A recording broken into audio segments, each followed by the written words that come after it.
Hello, everyone. Thank you all for coming this evening, and thank you all for being here. My name is Bertie Banner, and I work as a staff member for Bureau Clara Wichman. For those who do not know Bureau Clara Wichman is a women's rights organization that is dedicated to promoting gender equality and women's rights, obviously. And we're based here in Amsterdam. Bureau Clara Wichman is an organization named after Clara Wichman, who was a prominent Dutch early 20th century feminist and lawyer. And today our bureau works on strategic litigation, advocacy, legal research, and policy development, and mostly to address issues such as discrimination, violence against women, and reproductive rights. And at Bureau Clara Wichman, I work on several topics such as work and income, also on technology and digital safety for women. And today it's my pleasure to be your moderator. Well, as you all know, today we'll be talking about data biases and how it can enter in the pipeline and how to mitigate these also. We think that this topic is very relevant today, as we all know that data is used everywhere, ranging from healthcare to marketing and finance. And in many fields, it either has the potential to sustain stereotypes or transform them. And so it's important to have a discussion about this and to look into it and be critical about it as well. So I think we have an interesting program lined up for you, and hopefully it can contribute to the discussion to what we as a society should do to mitigate these biases. We'll start out with a presentation by Paulina and Meerte, who will take us through the gender bias and how it can creep into the data pipeline. And thereafter, I will tell you a bit about Bureau Clara Wichman and our Meta case, which we quite recently had a hearing at in the Institute for Human Rights, which is in Dutch the College voor de Rechten van de Mens. And afterwards, we'll invite you to join the discussion about gender biases and how it can enter the data pipeline and the ways we can mitigate these biases. And before we begin, I would like to tell you a couple of housekeeping notes. There is an opportunity to ask questions after the presentations, so I would kindly I'd like to ask you to keep your questions until then. Also, there will be no break, and if I'm correct, there is a recording of this event, so you could always watch it later when you get home or send it to others. Now I would like to welcome Paulina van Stakelberg. She is a PhD candidate. I hope I'm pronouncing your last name. And I would also like to welcome Meerte Blosse, who is also a PhD candidate, both at the Amsterdam University. And they're both also co-founders of FemData, which is an organization that focuses on ways that gender biases can distort the model outcomes by influencing collection, labeling, and interpretation of data, leading to skewed insights, perpetuating inequality and stereotypes. And with their organization, they would like to raise awareness and also conduct a discussion on how these biases exist. So, Paulina and Meerte, the floor is yours.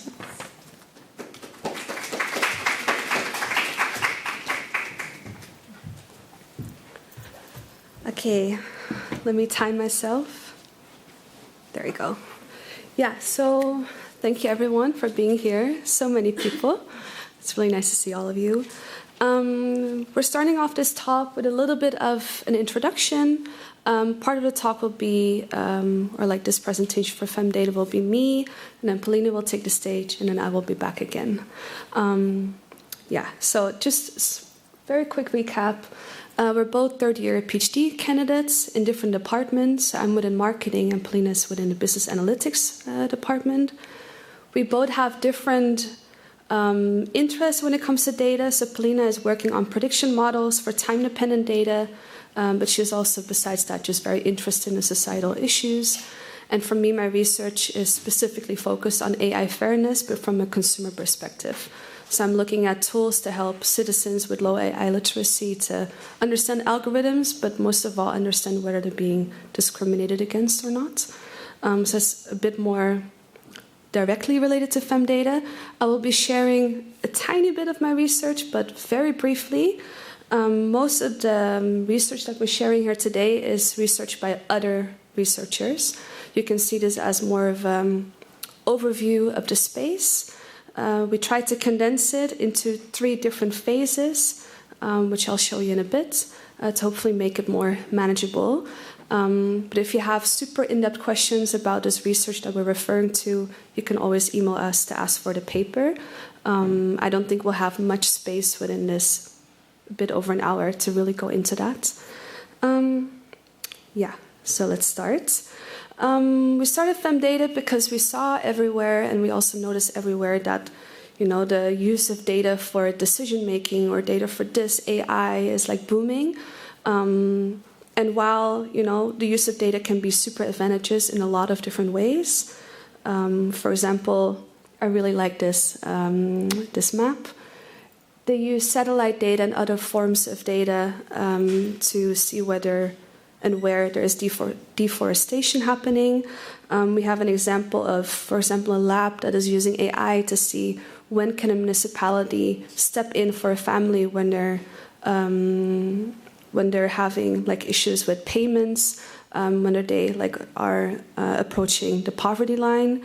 And there are a lot of different industry initiatives also that are using data for good, right? By no means are we trying to say that the use of data should be, abolished or that it's a bad thing. Our aim for this presentation and today is to show you that even though data can be good, we need to be critical of when we use it and how we use it and the type of data that we're using. Because in some cases, data unfortunately is biased.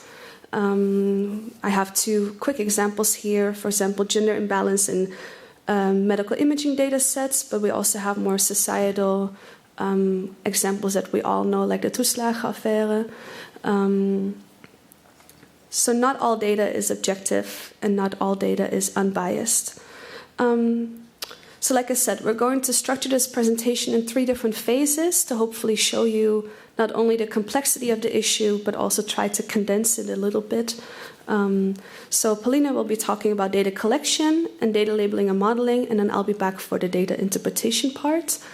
Of course, there are also many other things that you can think about, but this is what we decide to focus on for today. And within those 3 different buckets, we'll give you examples both in healthcare and in the consumer space or the marketing space.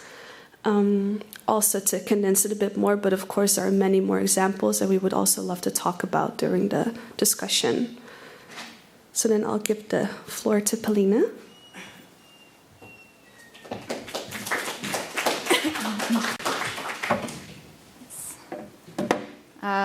Thank you for the introduction, Mirte. So as she already said, my name is Paulina. I'm also a PhD student, and I will tell you a little bit about the stages data collection and data modeling.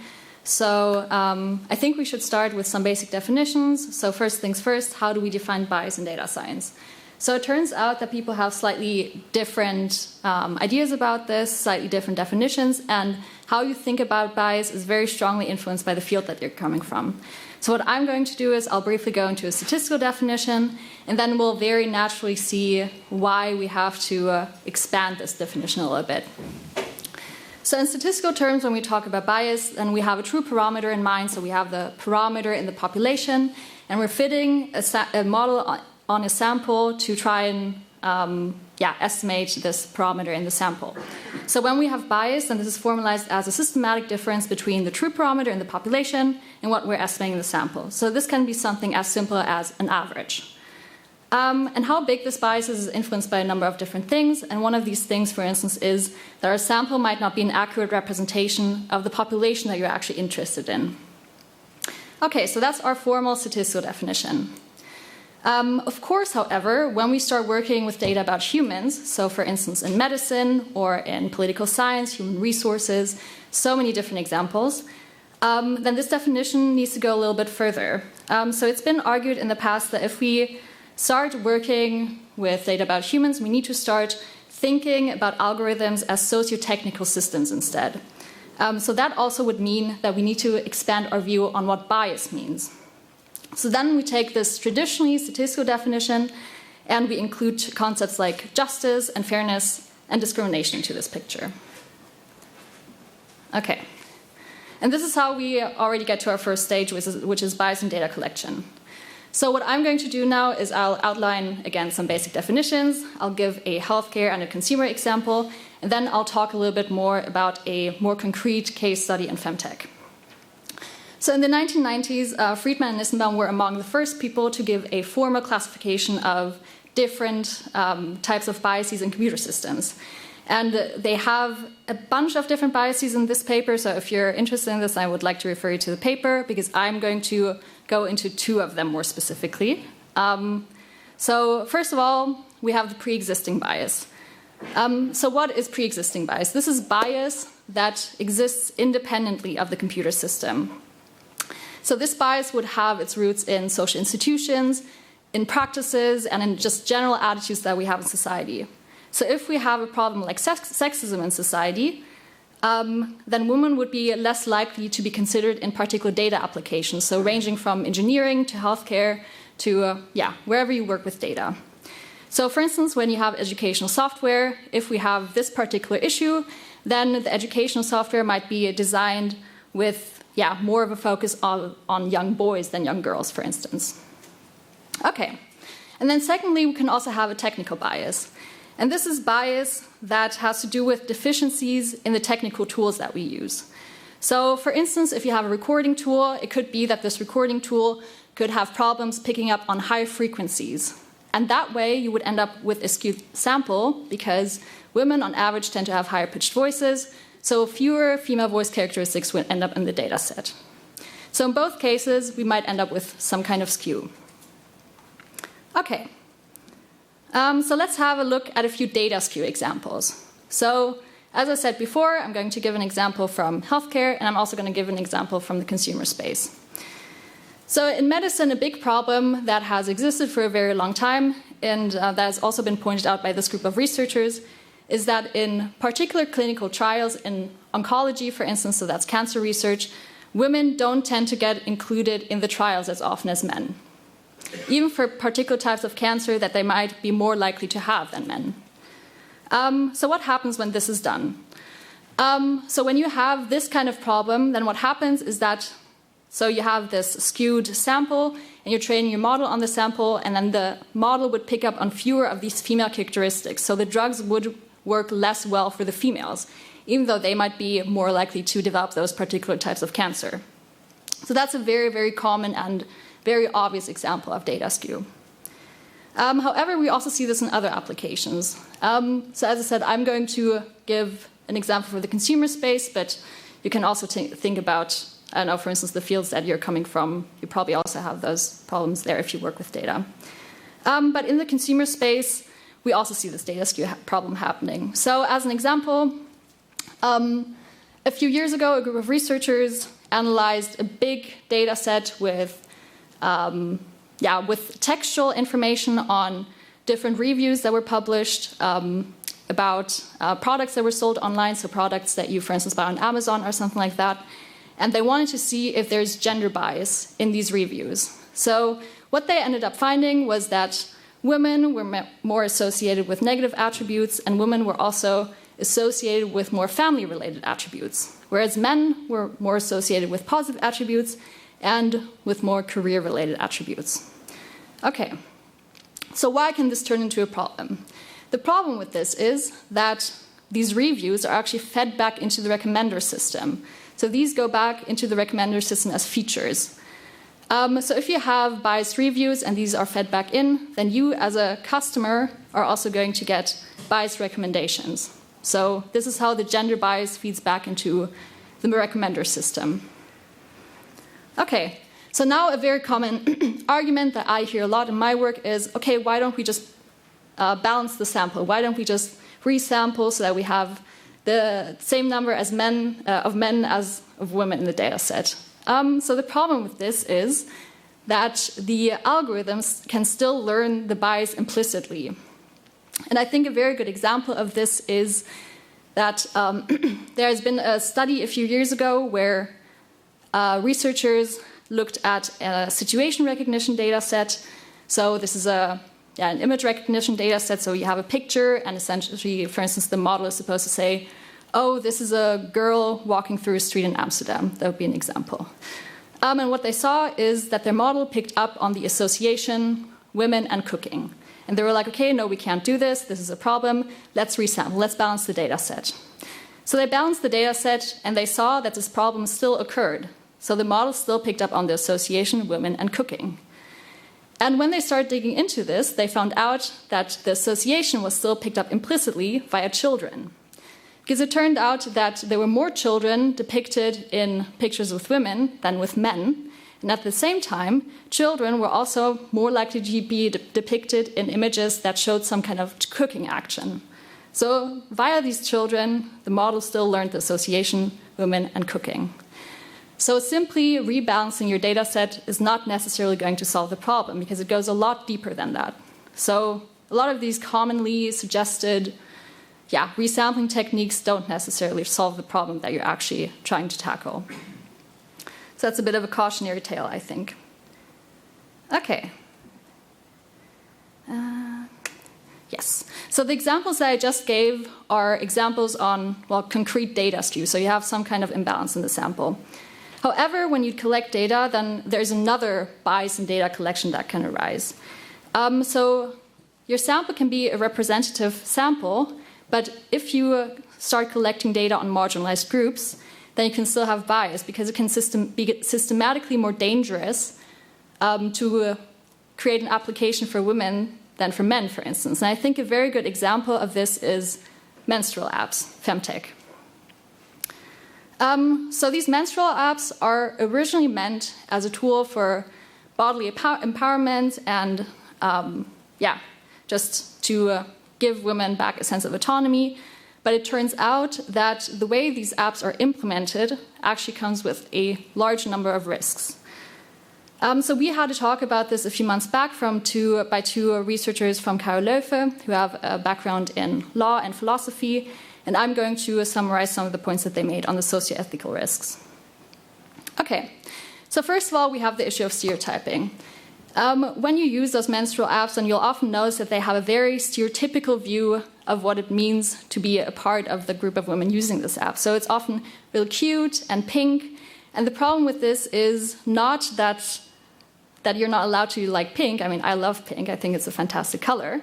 But the problem is that it gives a very narrow view of what it means to be a woman. And by bringing these applications into the actual world, you run the risk of amplifying particular stereotypes.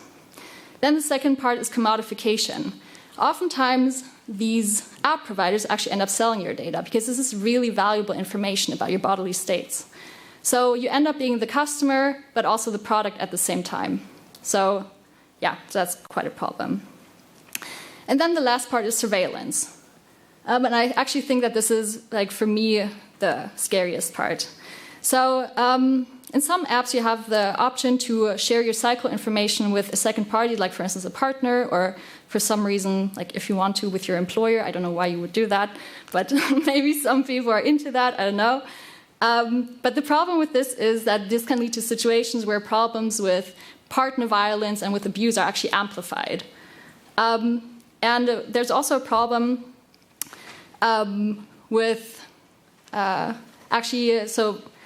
so as an example, in the US, as you guys probably already know, there has been an overturning of Roe v. Wade. And the problem that you have with these apps at the moment, which is linked to this last point, surveillance, is that indirectly you would be able to predict whether a woman has had an abortion. Okay, so if you enter in your app that your period has not occurred, and they could technically link that to GPS information of you, for instance, traveling out of state to an abortion clinic, and then suddenly you have your period again, then they can probably make a pretty good prediction that you've probably had an abortion. So these are real risks that women in a lot of countries actually face with this kind of data. Okay, so all in all, I think there's a lot of considerations with this and a lot of challenges for people making those apps, but also for lawmakers. But for now, what is our summary? Okay, so in the data collection procedure, you can have two types of biases. First of all, the bias via the data skew, so that's a very obvious one, but then also the indirect bias because you might be collecting your data about a marginalized group. So let's move on to the next step of data labeling and modeling. So now you've collected your data, and now you need to figure out what model to fit. Okay, so what do we mean by label bias? So we talk about label bias when the available labels for a particular subpopulation are systematically incorrect. So for instance, a picture of a dog could systematically be labeled as an, avocado or something, but pictures of other animals might not.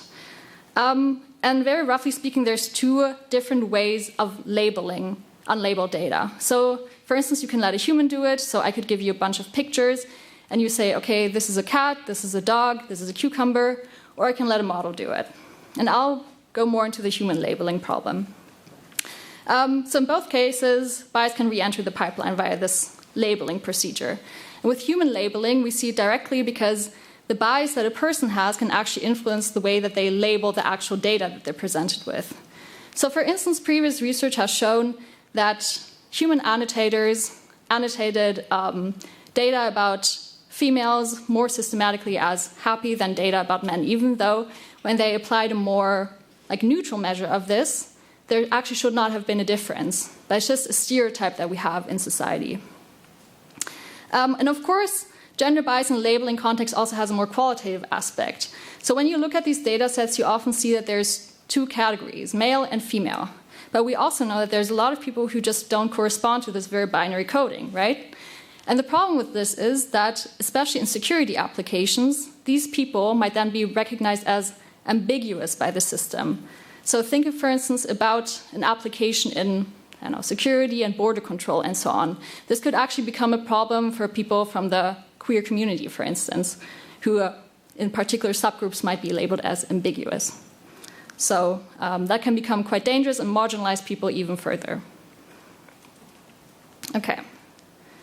So now, again, we have collected our data, we have labeled our data, now we need to choose a model.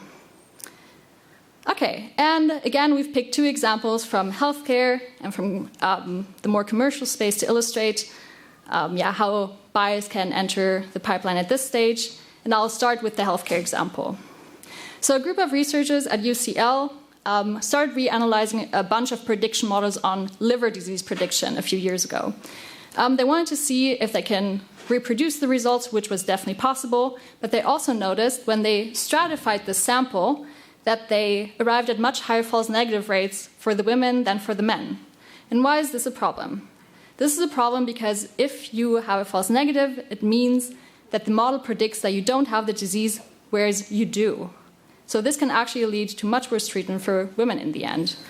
And usually the way that modeling is done in this field is that you just put everybody into one bucket. However, in the healthcare field, they're also starting to realize that different biochemical thresholds apply to women than men. So these researchers said that this is evidence that you have to apply different feature selection procedures. You can't just make a shared model for everyone for these kinds of problems. Okay, and then for the second example, let's move to marketing again. So a few years ago, another group of researchers noticed that an ad that was originally intended to promote STEM professions and training to women, which was actually shown to 20% more men than women, which of course defeats the purpose 100%. So they tested a bunch of explanations, and they found out that the most likely explanation was that the reason why this happened is because the algorithm that actually places the ads is designed in a way that it places the ads in the most cost-efficient manner. And it's cheaper to show the ad to men than to women. So that's why more men ended up seeing the ad, even though the ad was intended to get women into STEM. But that's why indirectly these things that are designed in the background that we actually don't know about in most cases can influence who gets to see the ad. And I mean, this was not intended to have this effect, right? This is just an artifact, because nobody sits at a tech company and is like, oh, I hope that at some point I will have to place an ad for women in STEM and then they won't get it, right? This is a very indirect thing that just starts occurring. Okay, so as a summary, we have two different types of problems in the data labeling and modeling step. First of all, things can happen when we go from the unlabeled data to the labeled data. And then even if you already have the labeled data, via the modeling decisions that you make, you can still cause a lot of problems for women down the line without noticing it. So that was a bit of a summary. And now Mirta is going to talk about data interpretation.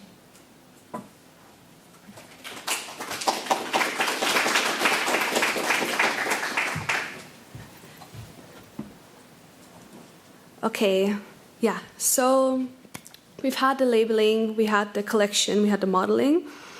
So what happens if you apply such a biased AI or biased data in the real world, right? So I have two examples here.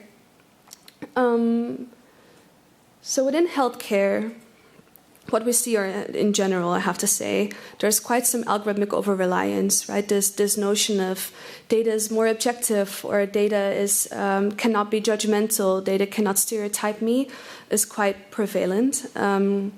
And that also feeds back into, for example, physicians or people who are actually really knowledgeable in their job. There's one study by Jacobs et al., where they see that the physicians over-relied on a machine learning recommendation system that would tell the doctor or the psychiatrist which antidepressant would be most useful for their particular patient. And while a lot of these types of models are more accurate, actually, than a human physician, they're not like fitting to every person. There's always a need for some human oversight, human governance. And what they found is that the physicians over-relied on these models because they felt like, oh, probably the model knows better than me. And it ended up with a lot of patients getting the wrong treatment. And this is what we also see in another data set. This was a Nature paper in 2019. What they found is that there was late or no diagnosis of deadly diseases, specifically here in mold detection, for Black patients versus white patients. Due to bias in the data set, so the data set itself was biased, so then we're talking about the collection phase. Black patients were less likely to get a correct diagnosis. And obviously, when we're talking about diseases like cancer, that can be deadly in the end, right? So over-reliance on these kinds of models, which maybe for some groups are more accurate, not necessarily for other groups, can lead to quite some mistakes. And then when we look at the marketing side of this, or the consumer space side, this is where I do my research. I popped in some of my own research, which will try to really quickly explain to you. We find that consumers also have this bias of data subjective, data is better than human judgment. So we have, for example, in algorithmic pricing. I don't know how much you guys know about this, but there's quite some pricing that is based on algorithms and that uses your demographics. Whether that is explicit or not, these proxies can also catch your gender or catch your race or catch your religion in different ways. So Giovanni, Barash, and Marwitz, colleagues of mine, did this research, and they presented a demographic pricing based on your demographics, very explicitly, done by algorithms or by humans, and it felt like it was more fair when algorithms did it, because algorithms could not be judgmental. They were always fair, and they were probably very accurate. So even if, let's say I have to pay more or less because I'm a woman, the algorithm probably knows best, right? When it was done by a human, they got very, very angry. And this is kind of what I find in my research too. Together with actually those same people, we're doing a research project on bias-free algorithms and gender inequality in pay. Uber has an algorithm that they say is gender-free, with which they pay their Uber drivers. And they look at things like the speed that you drive in, the neighborhood that you choose to drive in, the times of the day that you drive. And what they find is that women get paid less overall, in general, or in average, than men. And when we present those explanations, so that algorithm, to men and women, and say, hey, so this algorithm is gender-free, completely, bias-free, based on objective measures, how fair do you think women get paid less than men? Not surprisingly, at least to me, women can think of more reasons why these proxies are still reflective of more deeper systemic, issues that we have in society. While men say, well, I mean, you're free to drive faster, or you're free to also drive in this dangerous neighborhood. You're free to also work in the night. I hope that at least in this crowd we can see some issues with that notion. But this is, another reflection also of feeling like, oh, so if the algorithm doesn't have gender in it, or race in it, or socioeconomic status, or these kinds of demographic proxies, I'm sure it's, fair. And another really concerning thought or finding from two different presentations that we had with FemData, not only do we see bias in the marketplace, so for example, like Paulina said, like in the type of advertisement that you see or the recommendations that you get, we interact with it by clicking on it or by buying the products, but it also reinforces our own gender bias. So if we look, for example, for a certain profession and a search algorithm or like Google only shows us men for that certain professions or more men and women, this kind of reinforces our own stereotype. And then in their research, they find that you then also behave in accordance with that stereotype. So it kind of repropagates the whole bias cycle. We give biased data for the data collection, then the algorithms learns from that. It is biased and it shows us biased output. We are more biased, so we have more data that is biased, and it's just a loop that is never ending. So I realize that this is all very negative and we're showing you all of these issues and problems. What can we do about it? Our goal of this presentation was to show you that it's not a one-size-fits-all solution, and that we need a lot more discussion and mostly a lot more, different disciplines talking. We just highlighted 3 here, but there are obviously more, but just for sake of time. So the first one I want to talk about with you is the societal layer. Data still reflects historical context, right, and historical inequalities that we all have. So training in the use of data is critical. There is one program for kindergarten in the US, K2 it's called, where children are learned like data can, be biased, or how do you use data, also social media, how do you build an algorithm, like it goes over all of these different issues, and it's shown to increase overall AI literacy, not illiteracy, that would be the wrong direction. So I would argue that we need to start with this early, but overall, of course, we're not all children, so we all need to be more critical of when and how we use data. And it should also be supported by companies, because even if you care, if your company doesn't actually reward you for this work, that also becomes an issue. Then we have the regulatory part. I'm sure Bertie can say a lot more intelligent things about this, but I just wanted to quickly highlight it. There is a new EU AI Act where they have some risk profiles. I would argue that these risk profiles are way too narrow. So these high-risk ones are, for example, extreme examples of automatic drone killing in military, for example. But these kinds of biases, as we hopefully have shown you, are not necessarily always related to physical direct harm, like an automatic drone machine that's killing everyone, but can still really have dire consequences on multiple layers. There's also talk about AI certification. If you're interested in that, I wrote a paper on that, so I can share it with you. But there are lots of issues there too. In that law, it says that they would want an independent organization to kind of check for you, like whether an application is fair or not, or discriminatory or not. But my argument would be that even if you do that, we also know that there are a lot of cases where things are certified and then changed after. I don't think that's a foolproof way, but definitely an important step, just not a foolproof way. And we've also done research on explaining algorithms to consumers, which is what I'm doing, and it doesn't really work because most consumers just don't understand algorithms, and that's also okay. But we need to think about other ways that we can teach consumers and citizens overall of the risk and the danger. And then we have the technical layer, which is the last layer, where we want to argue for, you have the standard model assessment where you look at your accuracy or your sensitivity, and we would like it to be extended with more social issues, like is it fair? Is it fair to which group? Is it transparent? Can you explain it? All of these kinds of different parameters, and open source toolkits to detect bias. There are actually some already, for example, I believe by MIT and Carnegie Mellon, that are open source. So it's starting. It would just be great if there's more attention to that. And that's it for us. So I'll give the floor to Verity. Thank you.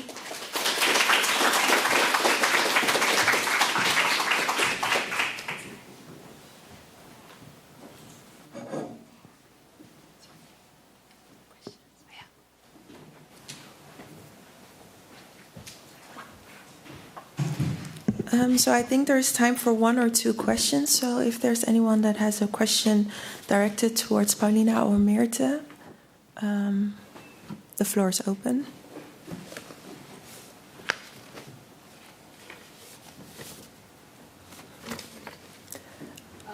So because of the live stream, we actually have to give you the mic and Hi. First of all, thank you very much for the presentation. It was very well structured and easy to follow and very interesting.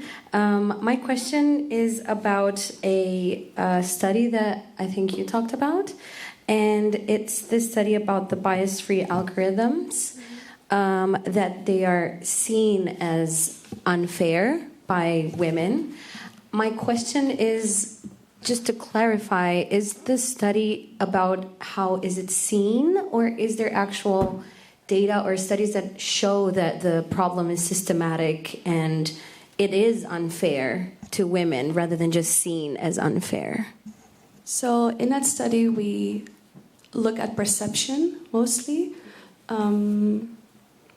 We don't objectively measure whether it's unfair, but that's kind of what we want to show. Like, this notion of fairness might differ for different people. Some people will feel like, oh, these proxies or these features of this algorithm or this way of, paying your employees, if you want to make it more broader, are super fair. For other people, it might actually not be as objective as it might look on the first glance. So we're looking more at perception, to answer the question. Any more questions?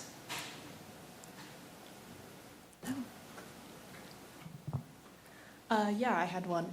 Also, thank you so much for the presentation. That was really nice. You mentioned that in a study on ads designed to get women more into STEM careers, the ads were in fact shown to men more often because it was cheaper. I was just wondering, how was it cheaper, and how was that cost calculated or measured? So essentially what they did in the study was that they tested different explanations. And for instance, one of the other explanations was that they wanted to see, are there just more women on these websites like looking at these ads, so that it goes more via the exposure. So I don't have insight into how this algorithm was actually constructed in the end, but this algorithm was just optimized for cost. So essentially it just places the ad in the way that the cost is the lowest. So they said that this is the most likely explanation because they ruled out the others. That's essentially what happened. Yeah. Yes. If there are any more questions, then please do keep them for after my presentation as well. And hopefully maybe I can answer them throughout my presentation as well.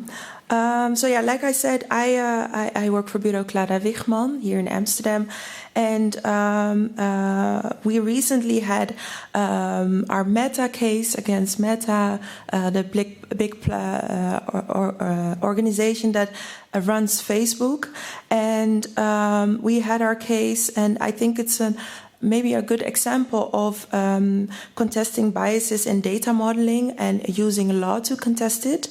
Because in this case, we partnered with Global Witness, and Global Witness is a UK-based human rights organization, and they did a research into Meta's algorithms, specifically their algorithms that that are used for certain job advertisements, because their research showed that certain vacancies for certain professions were either shown either to men only or to women only. And you can think of professions such as receptionist or electricians or mechanic, elementary school teacher, and they were predominantly either shown to men or women, which perpetuates the stereotypes which you two beautifully demonstrated. And because we had these strong indications, we, together with Global Witness and Praco de Oliveira, which is also an Amsterdam-based law firm that specialized in human rights, filed a complaint with the Institute for Human Rights, and we also requested the Dutch Data Protection Authority for enforcement. Our hearing was 2 weeks ago, so we're still waiting on the results, but I think we can still go through our research and our complaint. So for today, I would like to show you and tell you how advertising actually works on Facebook, or at least what they tell us, and where the potentials are for advertisers and the algorithm of Facebook to discriminate. Maybe for a little bit of background about Global Witness. It's a UK-based organization, and it focuses on investigating and holding companies and governments accountable for several issues such as environmental destruction, but also human rights violations. And they're always looking for ways to make impact with their investigations. So they're also very much known for campaigning. And these are some of the headlines on issues related to advertising or spreading misinformation, but also on issues such as content moderation. So Global Witness is quite active on this part.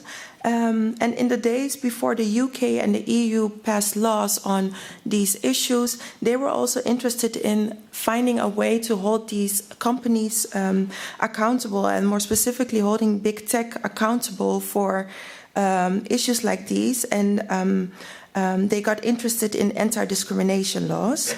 And whether social media platforms and their algorithms that they use might breach them. So they started a research on this, and they started a research on job advertisements on Facebook, because they got a lot of complaints, but in general there was a lot of attention on these algorithms about certain vacancies only shown to either men or women, or a quite well-known research by ProPublica that did a research on employers and their advertisements on jobs on Facebook. For instance, Uber only advertising to male taxi drivers, or truck companies only advertising to people that are interested in American football, or, for instance, nursery jobs only being advertised to women.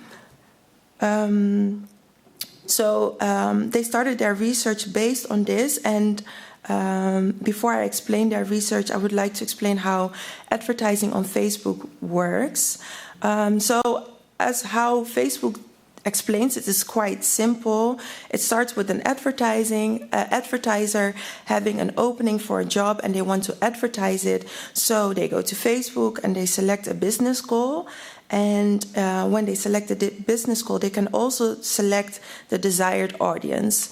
And then the advertiser creates an ad, and then Meta does the job and makes sure it shows it to the right people and to the right users. And in this, there are actually already 2 points of where potential discrimination can come into play, because when the advertiser identifies the desired audience, it can already specific target a group and could discriminate other groups. And also when the advertiser selects a business goal, because this is where the algorithm of Meta can target a group that fits within this business goal and could potentially discriminate other groups that do not fit this goal. So this is what it looks like on the outside, but when you look on the inside, according to Meta, when Facebook decides which audience the ad should be shown to, they first gather all the ads that include the people in the advertiser's chosen audience, and all the ads that could target you, and then the ad enters into an auction in which 3 factors are important. First, how much money the advertiser has paid for it, so the bid, and it's quite obvious that the higher the bid is, the more likely the total value will go up as well. Then secondly, the action rate, which is the likelihood that an impression or an ad shown to a person will lead to the desired result. So in this case, that would be clicking on the advert and actually applying for the job. And thirdly, it's the ad quality, which is how interesting the algorithm thinks that an individual is going to find the ad. And for all of this, they use machine learning systems. And then in the end, there's a total value. And the ad with the highest total value is the ad that is shown on your timeline. And here again, there are actually 2 potential points for framing for discrimination. Because first of all, the action... So first of all, the action rate, which is the likelihood that someone is going to actually do something with the ad. You could ask the question, what is this based on? So this could be based on a certain bias or based on certain stereotypes. And secondly, the ad quality as well. How likely someone is going to find the ad interesting. That could also be based on certain biases. So Global Witness found that there are 2 potentials for discrimination. First, the choices that the advertiser can make, and the algorithm that Meta is using. So they wanted to research this more extensively, and they created, first they wanted to research the targeting choices, and they did this by creating a fake ad on Facebook, and they posted it on Facebook. They actually paid for it as well. And the ad, as you can see, is very gender neutrally formed, so there are no pictures, no text or anything that could relate to a certain gender. But the only thing that did relate to a certain gender was when they posted it on Facebook, they targeted to only men, and they targeted to men above 18 years old. And what then happens is that Facebook reviews the ad and then tells you after, I think, 24 hours whether your ad has been accepted or rejected. The ads that Global Witness pushed were all accepted for publication, and because of this, Global Witness, well, for obvious reasons, had to pull the ad. But the ads were targeted by Global Witness for only men, and Facebook did accept it. So Global Witness wanted to give Facebook a chance, or Meta a chance, to explain why this happened this way. And they wanted to give them an opportunity to reply after they showed their findings to them. And what's also interesting maybe for you to note is that Meta has been already had already an issue in the US when it came to housing ads. and they already had a settlement with the US Department of Justice, who told them that they had to change their algorithms because it was discriminatory under their Housing Act. So they changed their targeting choices, and it wasn't really clear why they only changed it in the US and Canada. But when Global Witness approached them for an explanation, they said, well, we've been expanding the limitations on targeting jobs, targeting options for jobs and housing and credits. And we've done it in the US and Canada, but we plan to have an update in the coming weeks. And they did. They changed their ad systems, and it was no longer possible as an advertiser to target the audience to either only male or female, and only to choose your campaign name, which is a certain team. And when it comes to job advertisements, you could click the employment box. And also they updated their policy, and they said, well, it's now no longer possible to target audiences based on gender or age or other personal characteristics, but also lookalike targeting would not be available anymore. And in case you don't get to see the ad, you could always go to the ad library, and all these changes will be applied to the EU as well. So in theory, it was no longer possible for the advertiser to discriminate.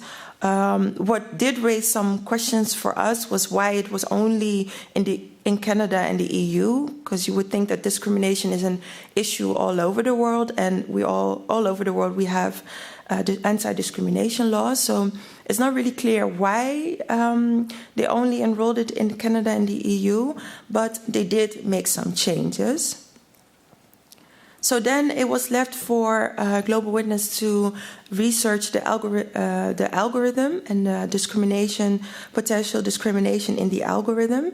And how they did that is that they made several adverts for real jobs on Indeed, and real jobs so people could actually apply for them and they weren't wasting their time. And these ads were neutrally formed in the sense that there's no relation to gender, and also the images that were used were also, there was not a female or a male or a person shown. So in this way, it was totally up to Meta's algorithm to decide who to show the ads to.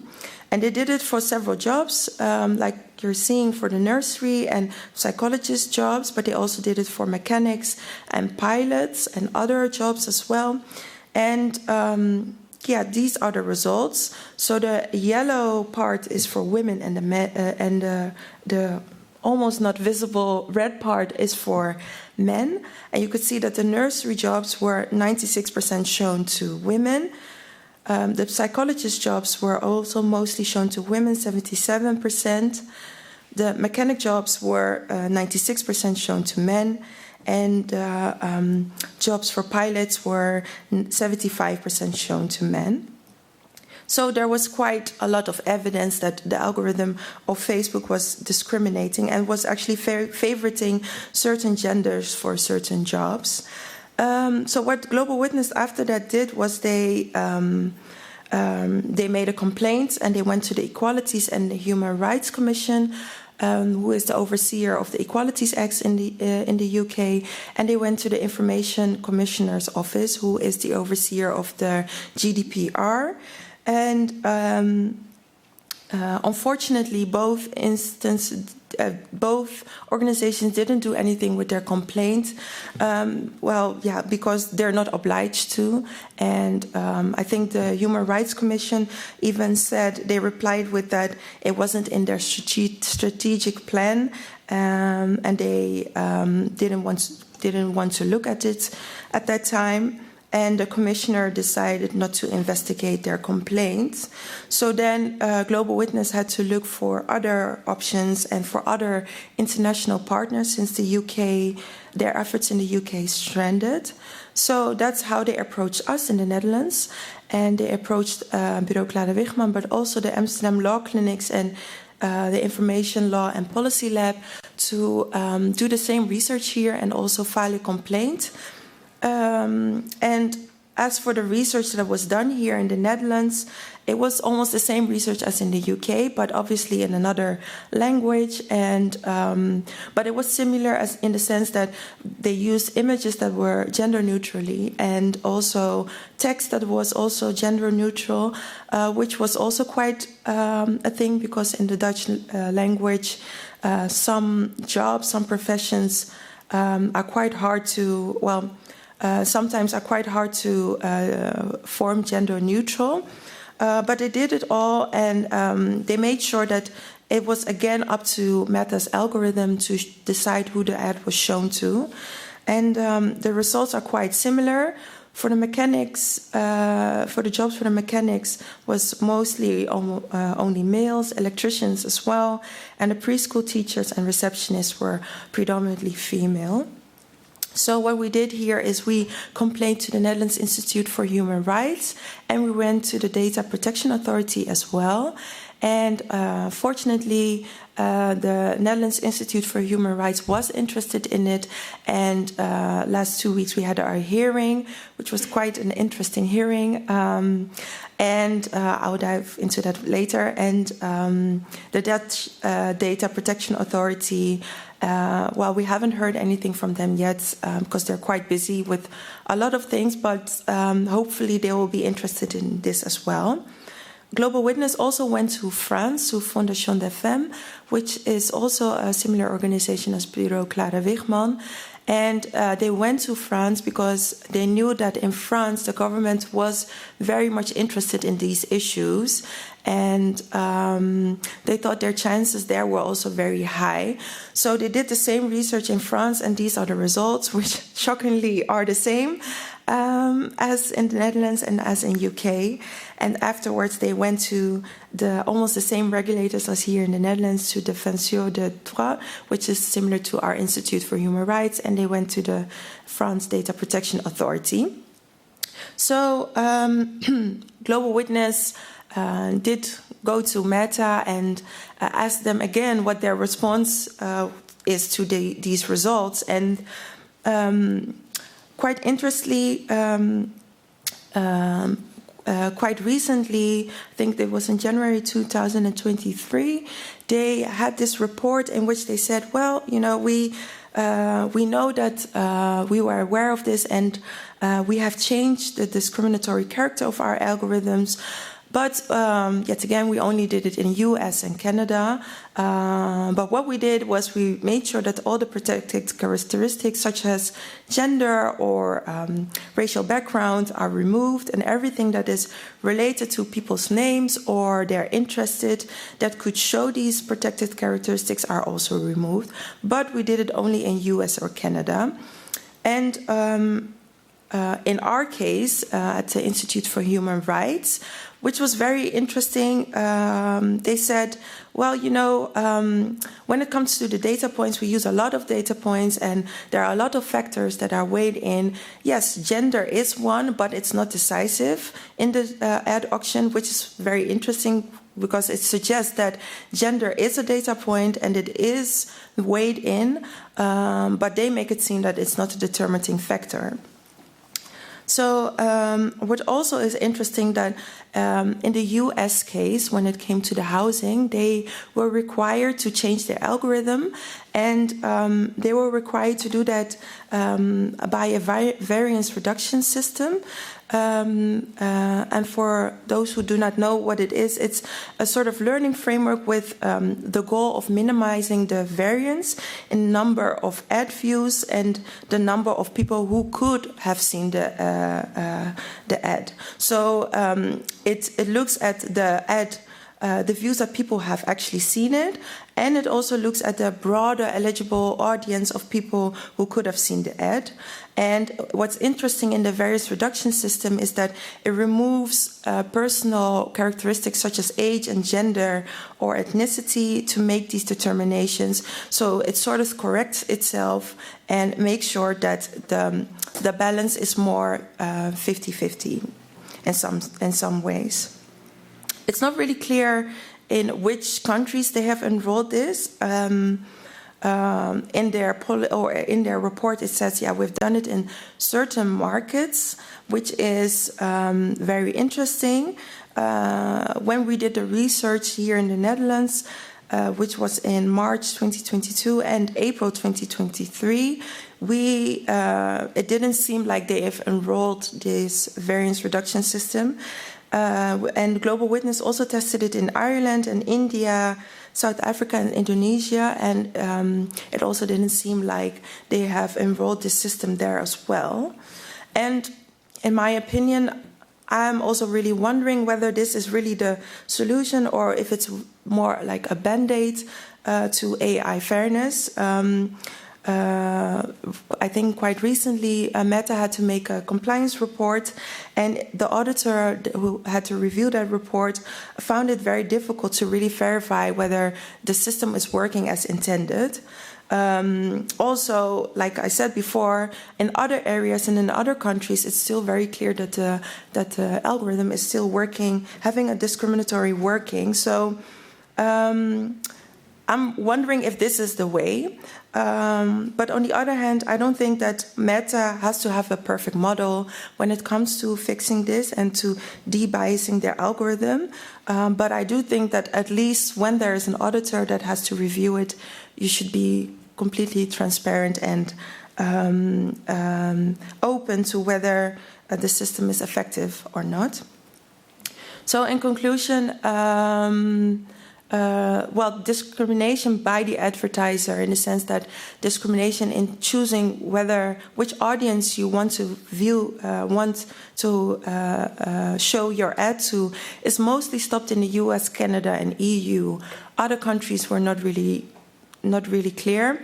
And when it comes to their algorithm, they're saying that it's removed, data inputs that relate to gender are removed in US and Canada.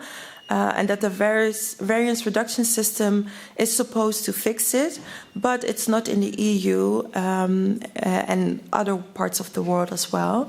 So we're hoping with the hearing that we had 2 weeks ago that the Institute will recommend Facebook to at least do the same here in the Netherlands, and that it might also lead to Facebook also implementing it in other countries. So, this is the Meta case. Are there any questions?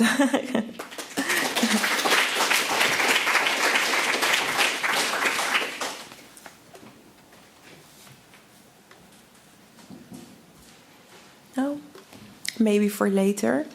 I'm looking at the time, and I think it's time for our panel. So, Meerte and Paulina, please join me on stage.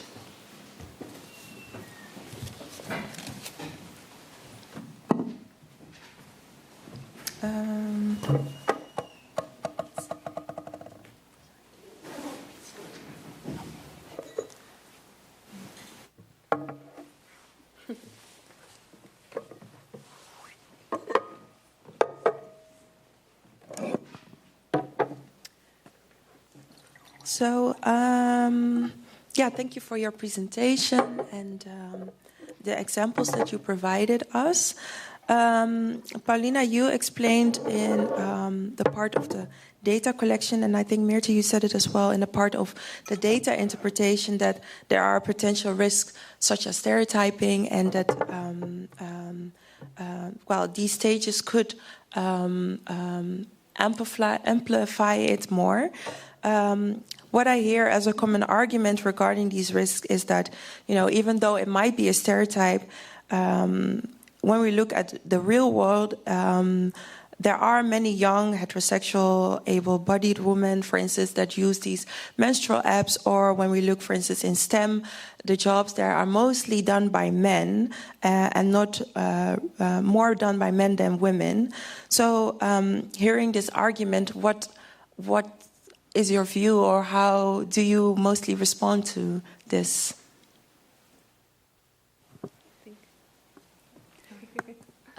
Thanks for the question. I think that's a really, really good one. So I'll briefly go into the more men working in STEM issue. I think, so I would like to preface this by saying I think there's absolutely nothing wrong with a woman choosing to go into a more stereotypically female profession, right?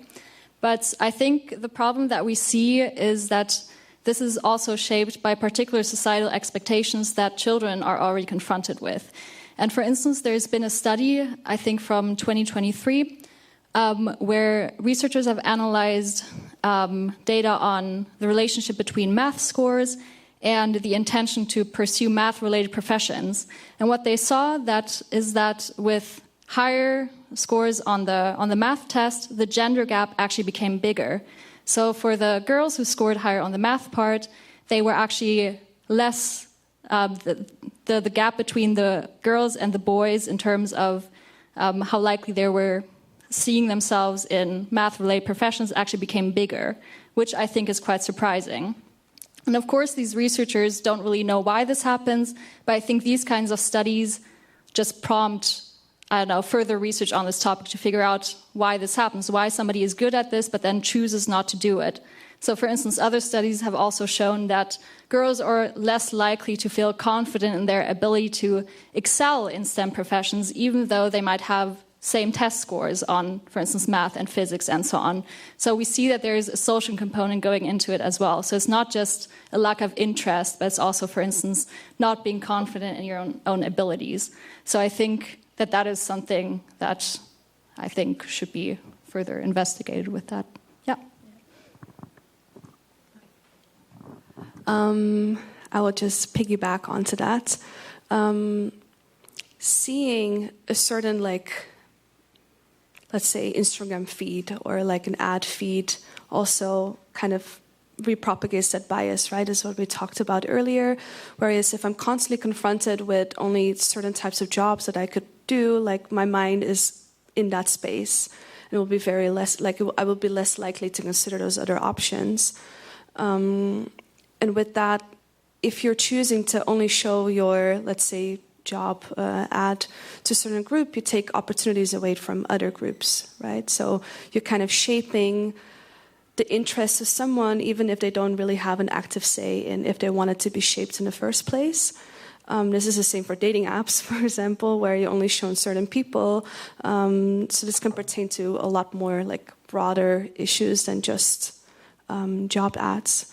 I just think taking the opportunity away in the first place, so deciding for them whether you're even allowed to apply or even should be knowledgeable to apply for a certain job is problematic, even if maybe the percentage at this moment in time is skewed more towards men or women.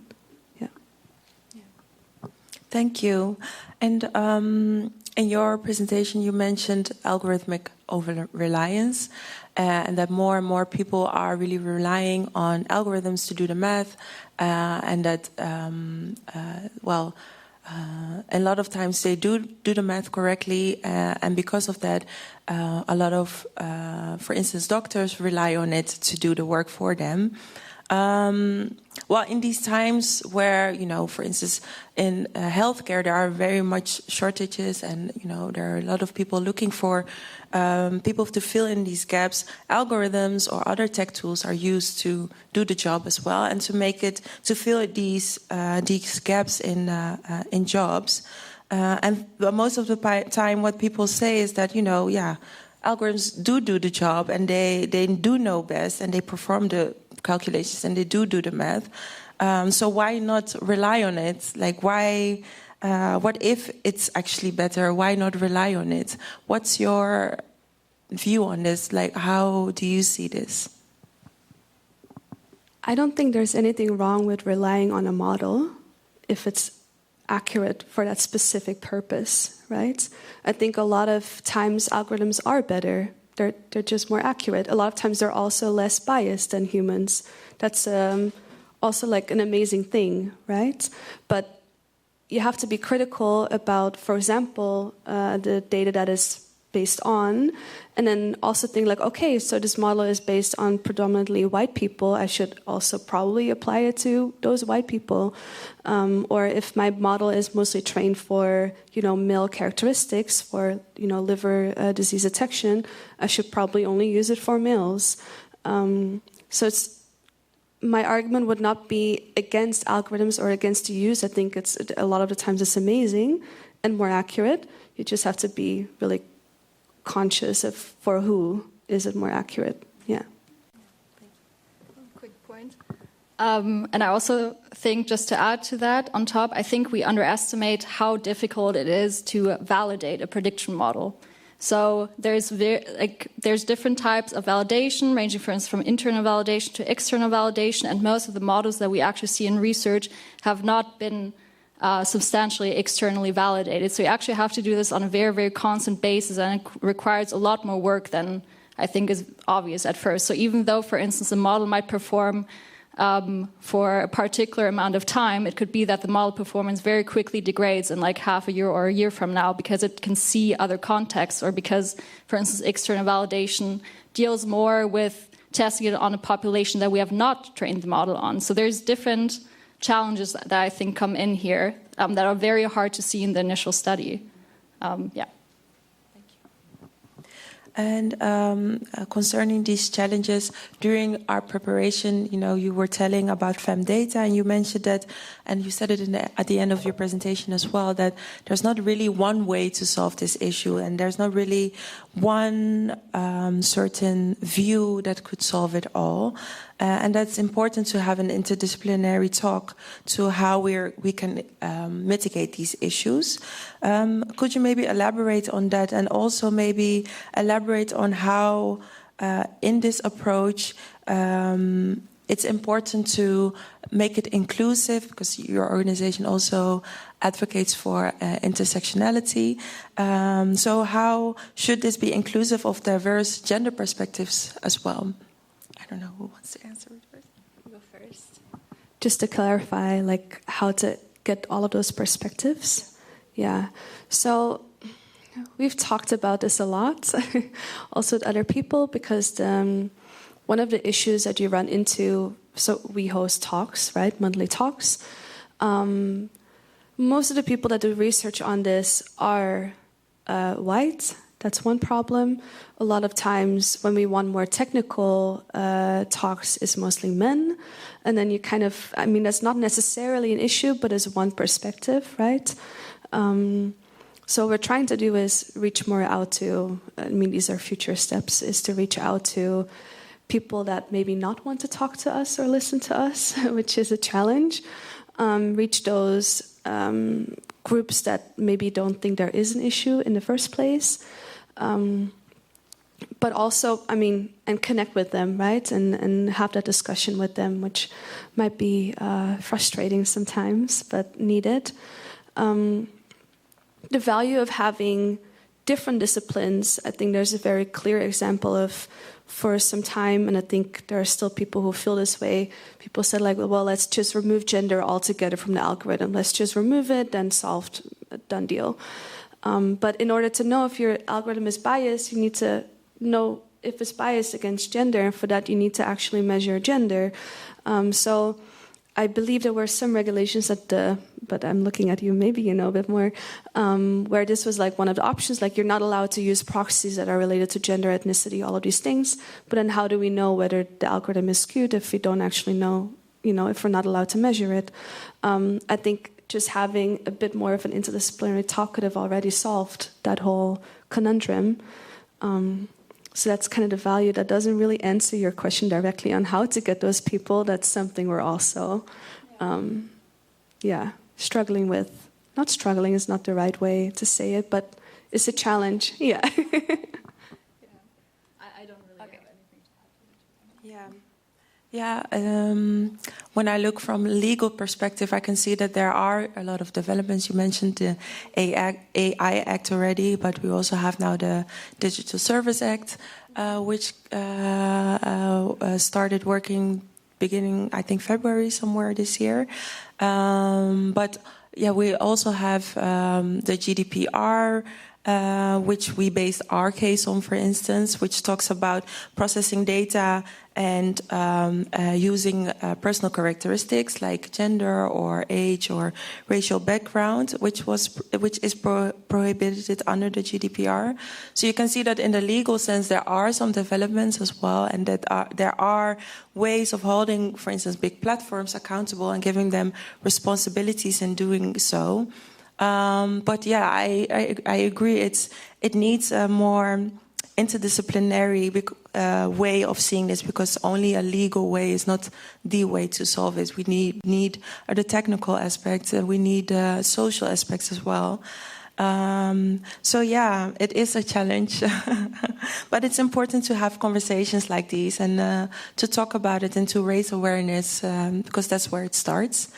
Yeah.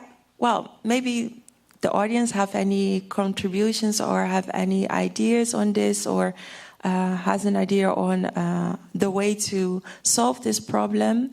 If you do, please do join the discussion, or maybe if you have questions, please ask them. There's a mic here that will go around, and do feel free to comment.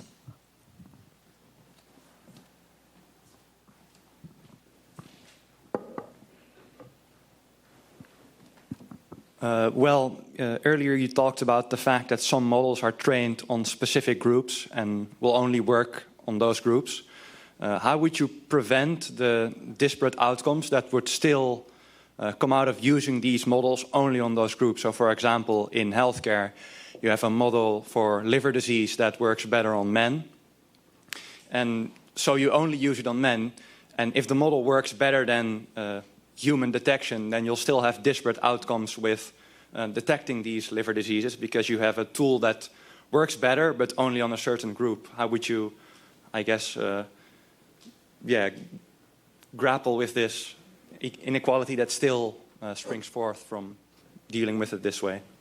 Yeah, so I think with that specific example, what the researchers were really aiming at is that you should think about those things beforehand and essentially, for instance, fit different models on those different subgroups. So they also argued that you might need a different feature selection for men and for women because of different biochemical thresholds. But that's, of course, something that you can only notice if you... So usually you fit the model on the entire sample first, and then you can do some kind of residual analysis, for instance, to figure out if there's correlations between it fitting worse for particular subgroups. But then you can start looking into that a little bit more. So that's not where your training phase stops, right? You essentially you look into, okay, why is this happening, and do I need a different model for this particular subgroup? So it's not like you end up only using the model for men and then you're just like stop doing it. Like you can continue the modeling. I would say that that's the only way to deal with it, I think.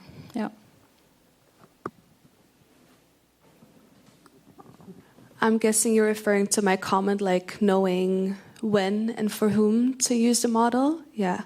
So you're completely right. That would lead to more inequality, right? If we're only using a more accurate model for a certain population and not for the other one, that's also inequality.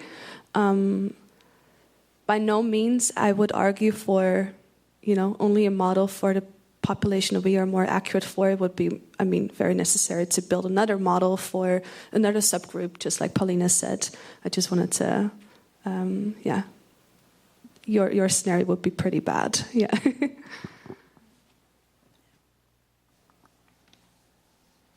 Any more questions or comments?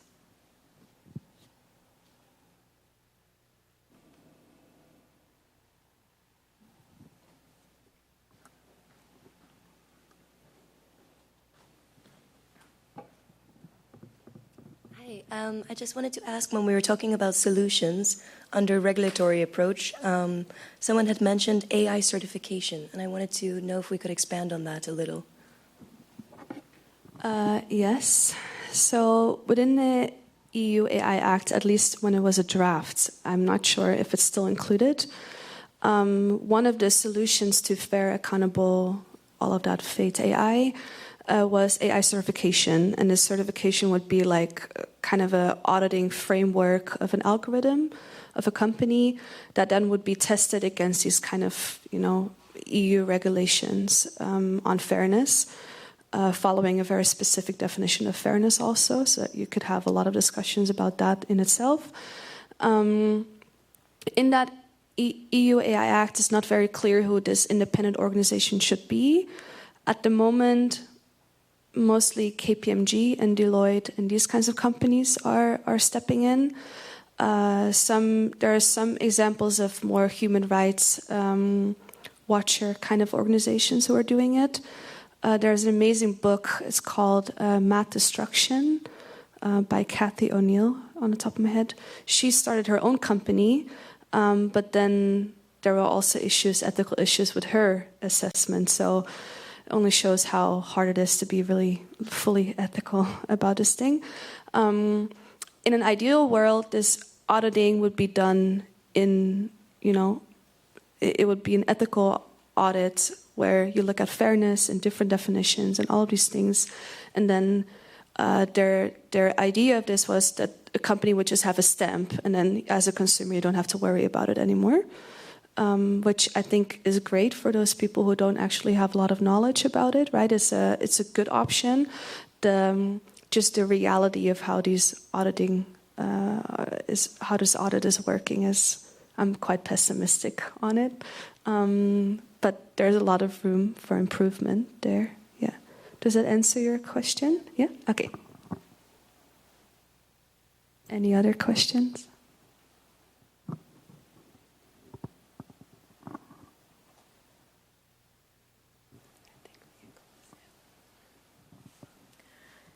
Okay, then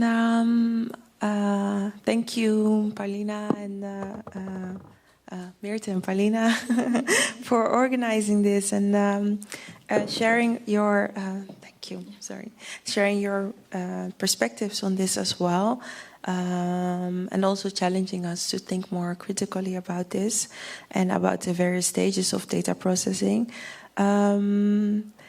So I would like to encourage you all to keep a close eye on FemData and other talks that they organize. And if you would like to continue the conversation, I'm sure you two are very much open to it.